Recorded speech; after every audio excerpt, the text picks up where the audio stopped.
কুল্লু নাফসিন যায়িকাতুল মাউত সুম্মা ইলাইনা তুরজাউন। প্রত্যেক প্রাণীকেই তার মৃত্যুর স্বাদ গ্রহণ করতে হবে, প্রত্যেকেই তার রবের কাছে আবার ফিরে চলে যাবে। এই কথাটা আমরা সবাই জানি, কিন্তু এই কথাটার মর্মার্থ আমরা কেউই মানতে চাই না। আজ এখানে বসে আছি, কথা বলছি, কিছুক্ষণ পরে নাও থাকতে পারি।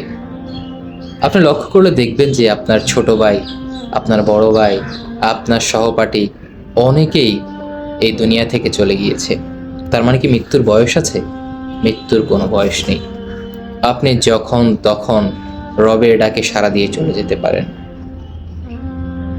এত কিছু জানার পরেই, এত কিছু বোঝার পরেও আমরা অনেক গাফেল হয়ে আছি। আমরা কেন জানি একটু দিনের প্রতি বেশি গাফেল। যেমন আমরা বিশ্বকাপ খেলাটা চলতেছে, রাত 2টা ফজরের সময় খেলা দেখছি, কিন্তু ফজরের নামাজটা পড়ছি না। আমরা সব কিছু করছি, 5 ওয়াক্ত নামাজের প্রতি আমাদের বেখেয়াল। আমরা দৈনিক কথা বলছি, বেশিরভাগই ফাহেসা, গালিগালাজ। তার মানে কি আমরা দিন সম্পর্কে অবগত আছি? আমার মনে হচ্ছে বেশিরভাগ মানুষের সূরা ফাতিহা এখন শুদ্ধভাবে আমরা বলতে পারি না, কিন্তু আমরা মুসলমান হিসেবে আমাদেরকে দাবি করি। আপনি মুসলমান নয়, আপনি কাফের হয়ে গিয়েছেন। কারণ একজন মুমিন এবং একজন কাফেরের মধ্যে শুধু পার্থক্য নামাজের।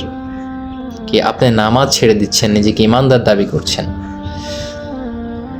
জানি না রবের কাছে আমরা কি নিয়ে দাঁড়াবো, আমাদের কি সম্বল হতে পারে রবের কাছে দাঁড়ানোর।